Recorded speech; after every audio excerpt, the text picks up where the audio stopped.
Hi friends, எல்லாருக்கும் வணக்கம். Today இன்றைக்கி நம்ம என்ன பார்க்க போகிறோம் அப்படின்னா, டிஎன்பிஎஸ்சி சேனலில் 10th நியூ சிலபஸ் பார்த்துக்கிட்டு இருக்கோம். அதில் இயல் 5 லாஸ்ட் டாபிக் தான் பார்க்கணும். அது இன்றைக்கி பார்த்துடலாம். சேனலை சப்ஸ்கிரைப் பண்ணலை அப்படின்னா சப்ஸ்கிரைப் பண்ணிக்கங்க. கண்டிப்பாக யூஸ்ஃபுல்லாக இருக்கும். எந்த இடத்துலையும் ஸ்கிப் பண்ணிடாதீங்க. ஓகே ஃப்ரெண்ட்ஸ், ஏன்னா உங்களுக்கு புரியாமல் போயிடும்ல, அதனால தான். ஓகே ஃப்ரெண்ட்ஸ், வாங்க நம்ம வீடியோவுக்குள்ளே போகலாம்.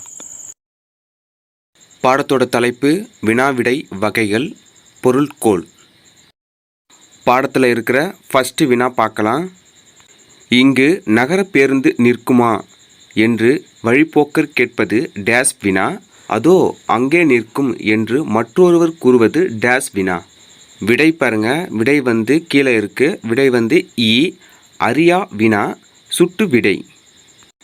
இங்கு நகர பேருந்து நிற்குமா என்று வழிப்போக்கர் கேட்பது அறியா வினா. அதோ அங்கே நிற்கும் என்று மற்றொருவர் கூறியது சுட்டு விடை. வீடியோ பார்க்கும்போது சின்ன சின்ன கேப் வருதுன்னா ஸ்கிப் பண்ணிடாதீங்க. அது ஒரு டைம் நீங்கள் படித்து பாருங்கள், உங்களுக்கு யூஸ்ஃபுல்லாக இருக்கும்.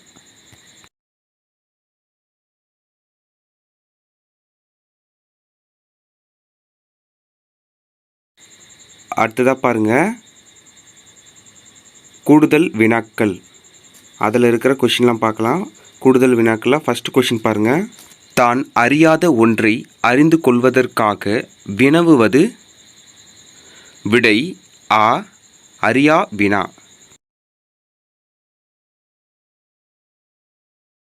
அடுத்ததா ரெண்டாவது கொஷின் பாருங்க. பிறருக்கு பொருளை கொடுத்து உதவும் பொருட்டு வினவுவது.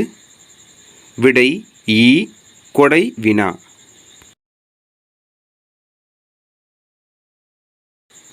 அடுத்ததா பாருங்க, மூணாவது கொஷின். மாட்டேன் என்று மறுப்பதை ஏவுதலாக கூறும் விடை. விடை ஈ. ஏவல் விடை. அடுத்ததா நான்காவது கொஷின் பார்க்கலாம். வினாவிற்கு விடையாக இனிமேல் நேர்வதை கூறுவது. விடை ஆ. உருவது கூறல் விடை.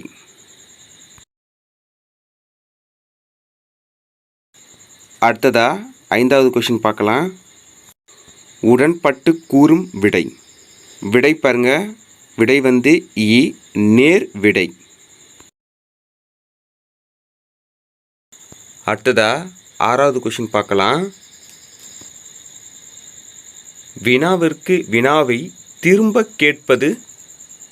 விடை ஆ. வினா எதிர் வினாதல் விடை. அடுத்ததா ஏழாவது கொஷின் பார்க்கலாம். மறுத்து கூறும் விடை. விடை ஆ.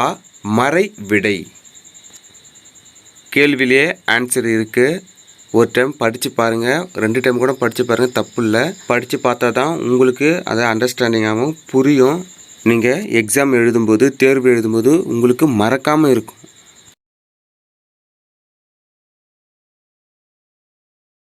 ஓகே ஃப்ரெண்ட்ஸ், அடுத்ததாக பாருங்கள், எட்டாவது கொஷின் பார்க்கலாம்.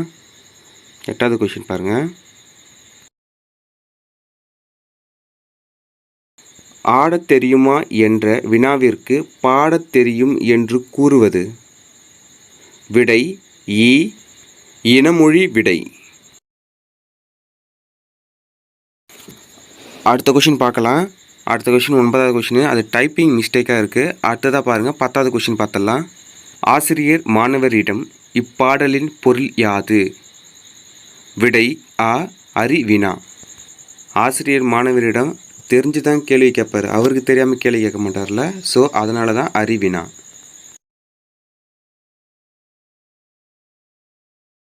அடுத்ததாக பாருங்கள், 11வது கொஷின் பாருங்கள். மாணவன் ஆசிரியரிடம் இப்பாடலின் பொருள் யாது என வினவுவது. விடை பாருங்கள். விடை ஆ. அறியா வினா. அடுத்ததாக பாருங்கள், 12வது கொஷின் பாருங்கள். இச்செயலை செய்தது மங்கையா மணிமேகலையா. விடை ஈ. ஐய வினா. இது ஒரு செயலை செய்யும் போது ஒரு பயத்தோடு கேட்குறாங்களா கேள்வி, அதனால் ஒரு ஐயம், ஒரு பயம் இருக்கிறதுல, அதனால தான் ஐய வினா.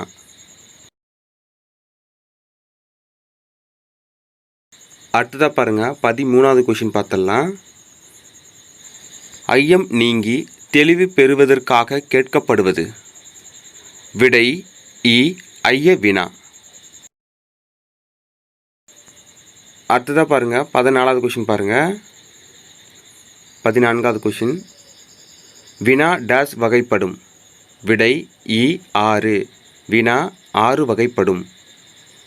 அடுத்ததாக 15வது கொஷின் பாருங்கள். எங்களிடம் பாரதிதாசன் கவிதைகள் 2 படிகள் உள்ளன. உன்னிடம் பாரதிதாசனின் கவிதைகள் இருக்கிறதா என்று கொடுப்பதற்காக வினவுவது. விடை இ கொடை வினா. கொஷின்லே ஆன்சர் இருக்குது, கேள்வியிலே பதிலும் இருக்குது. நீங்கள் ஒரு டைம் 2 டைம் படித்து பார்த்தா தான் உங்களுக்கு அதில் இருக்கிற ஆன்சரு உங்களுக்கு தெளிவாக தெரியும். ஓகே ஃப்ரெண்ட்ஸ், அடுத்ததாக பாருங்கள் 16வது கொஷின் பாருங்கள். வீட்டில் தக்காளி இல்லை, நீ கடைக்கு செல்கிறாயா என்று அக்கா தம்பியிடம் வினவி வேலையை சொல்வது. விடை இ ஏவல் வினா. அடுத்ததாக 17வது கொஷின் பார்க்கலாம். விடை டேஸ் வகைப்படும். கீழே கொடுத்துருக்காங்க பாருங்கள். விடை வந்து இ. விடை 8 வகைப்படும். விடை 8 வகைப்படும். மேலே இருக்கிற கொஷின் பாருங்கள். 14வது கொஷின் பாருங்கள். வினா எத்தனை வகைப்படும். வினா டேஸ் வகைப்படும் கொடுத்துருக்காங்க. வினா வந்து 6 வகைப்படும். விடை பாருங்கள் 17வது கொஷின். விடை வந்து 8 வகைப்படும். ரெண்டுத்துக்கும் கொஞ்சம் டிஃப்ரெண்ட் பார்த்துக்குங்க. வினா அப்படின்னு கேட்டாங்கன்னா 6, விடை வந்து 8. அடுத்ததாக பாருங்கள். அடுத்ததாக 18வது கொஷின். வெளிப்படை விடைகளில் பொருந்தாததை கண்டறிக. விடை இ ஏவல் விடை. அடுத்ததாக பாருங்கள் 19வது கொஷின். நேரடி விடைகளாக இருக்கும் வெளிப்படை விடைகள் எத்தனை. விடை ஆ 3.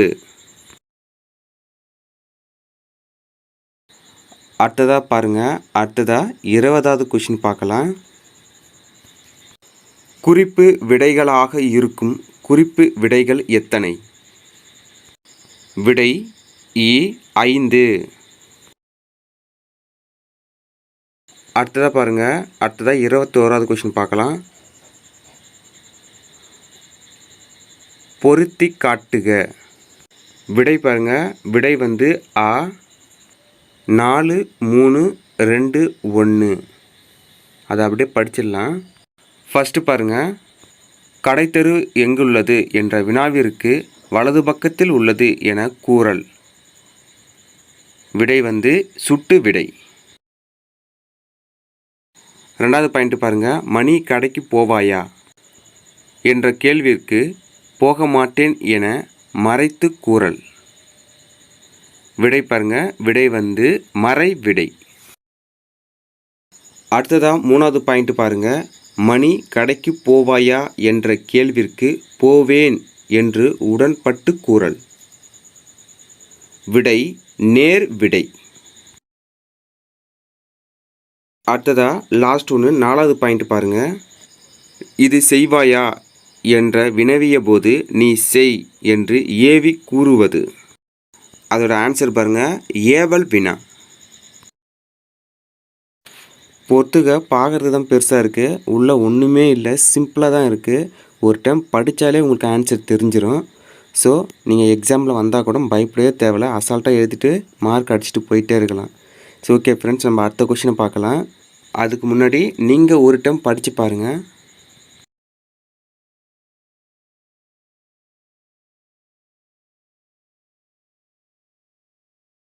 ஓகே ஃப்ரெண்ட்ஸ், அடுத்ததாக பாருங்கள் 22வது கொஷின், அதுவும் பொருத்தி காட்டுக. விடை பாருங்கள். விடை வந்து ஆ 4, 3, 2, 1. ஃபஸ்ட்டு பாயிண்ட் பாருங்கள். என்னுடன் ஊருக்கு வருவாயா என்ற வினாவிற்கு வராமல் போவேனா என்று கூறுவது. வினா எதிர் வினாதல் விடை. அடுத்ததாக 2வது பாயிண்ட் பாருங்கள். நீ விளையாடவில்லையா என்ற வினாவிற்கு கால் வலிக்கிறது என்ற உற்றதை உரைப்பது. உற்றது உரைத்தல் விடை. அடுத்ததாக பாருங்கள் 3வது பாயிண்ட்டு. நீ விளையாடவில்லையா என்ற வினாவிற்கு கால் வலிக்கும் என்று உருவதை உரைப்பது. உருவது கூறல் விடை. அடுத்ததா லாஸ்ட் ஒன்று 4வது பாயிண்ட் பாருங்க. உனக்கு கதை எழுத தெரியுமா என்ற வினாவிற்கு கட்டுரை எழுத தெரியும் என்று கூறுவது. இனமொழி விடை.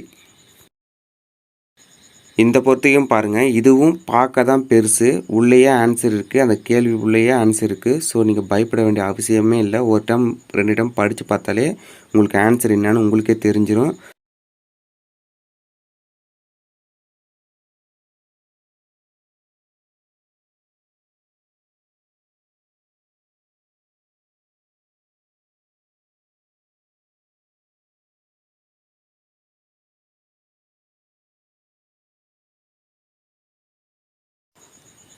அடுத்ததாக பாருங்கள், 23வது கொஷின் பாருங்கள். குறிப்பு விடைகளில் பொருந்தாததை கண்டறிக. விடை ஆ நேர் விடை. அடுத்ததாக 24வது கொஷின் பார்க்கலாம். செய்யுளில் சொற்களை பொருளுக்கு ஏற்றவாறு சேர்த்தோ மாற்றியோ பொருள் கொள்ளும் முறைக்கு டேஸ் என்று பெயர். விடை ஆ பொருட்கோள். செய்யுளில் சொற்களை பொருளுக்கு ஏற்றவாறு சேர்த்தோ மாற்றியோ பொருள் கொள்ளும் முறைக்கு பொருட்கோள் என்று பெயர்.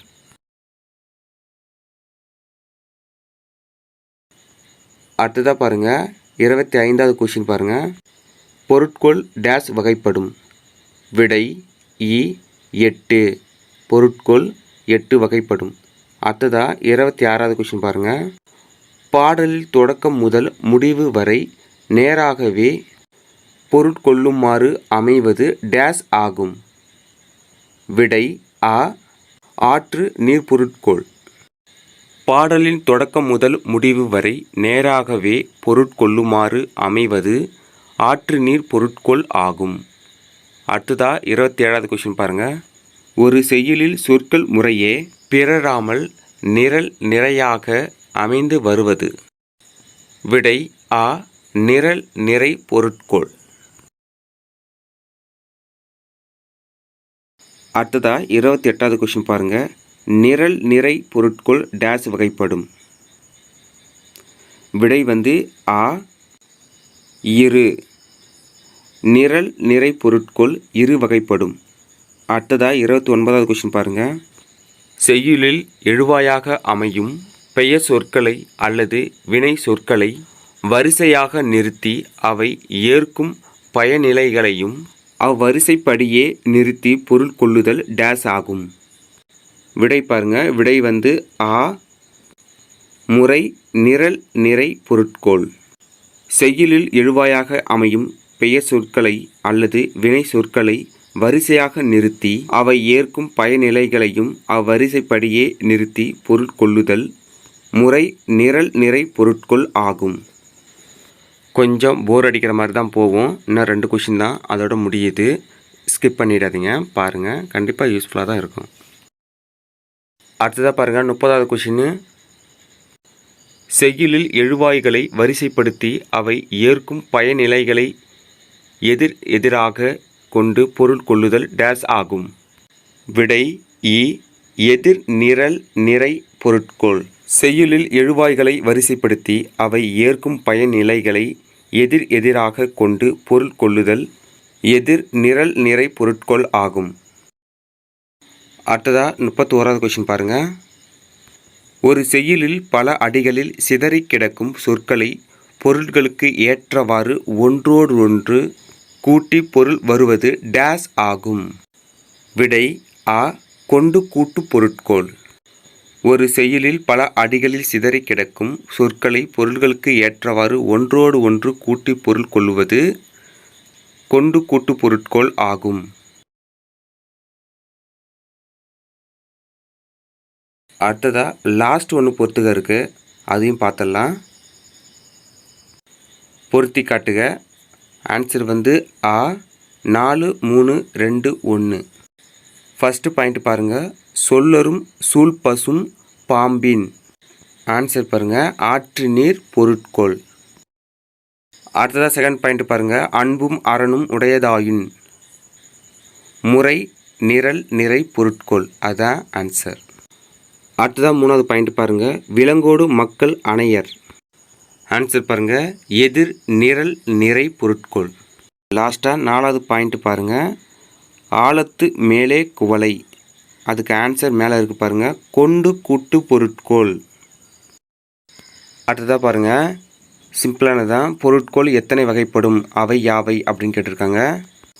பொருட்கோள் 8 வகைப்படும். அவை ஆற்று நீர் பொருட்கோள், மொழிமாற்று பொருட்கோள், நிரல் நிறை பொருட்கோள், விற்பூட்டு பொருட்கோள், தாப்பிசை பொருட்கோள், அலைமறி பாப்பு பொருட்கோள், கொண்டு கூட்டு பொருட்கோள், அடிமறி மாற்று பொருட்கோள். பொருட்கோள் 8 வகைப்படும். இது எக்ஸாமில் கேட்க அதிக வாய்ப்பு இருக்குது. கொஞ்சம் நல்லா பார்த்துக்குங்க. அடுத்ததாக பாருங்கள்.